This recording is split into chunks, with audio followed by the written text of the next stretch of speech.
রাজ্যের সাম্প্রতিক বিভিন্ন ইস্যুতে নিজেদের অবস্থান স্পষ্ট করতে বিজেপির প্রদেশ কার্যালয়ে অনুষ্ঠিত হলো সাংবাদিক সম্মেলন। এতে উপস্থিত ছিলেন দলের শীর্ষ নেতৃত্ব এবং বিভিন্ন স্তরের পদাধিকারীরা।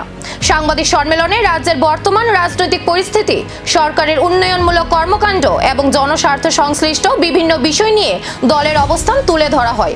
পাশাপাশি বিরোধীদের বিভিন্ন সমালোচনার জবাব দিয়ে সরকারের নেওয়া পদক্ষেপ ও ভবিষ্যৎ পরিকল্পনার কথাও তুলে ধরেন নেতারা।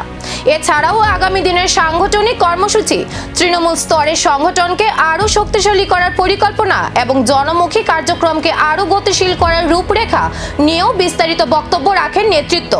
সাংবাদিক সম্মেলনের মাধ্যমে দলের আগামী দিনের রাজনৈতিক কৌশলেরও ইঙ্গিত দেওয়া হয়। ন্যাশনাল ডক্টরস ডে,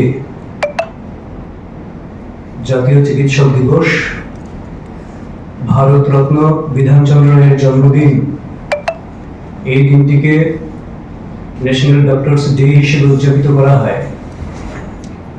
আজকের এই শুভ দিনে ডক্টরস ফ্র্যাটার্নিটির যারা নিরলসভাবে সমাজ কল্যাণে এবং সমাজের উন্নয়নের স্বার্থে যারা বিভিন্নভাবে শারীরিক মানসিক অসুস্থতায়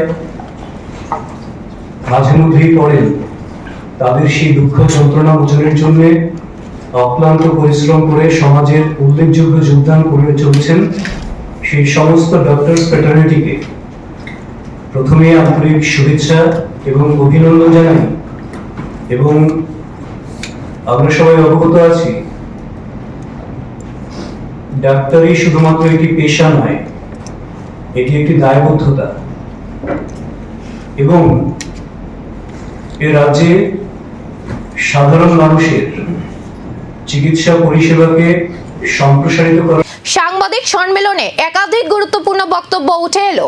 তবে এই বার্তার রাজনৈতিক প্রভাব আগামী দিনে কতটা পড়বে, এখন সেই দিকেই নজর রাজনৈতিক মহলের।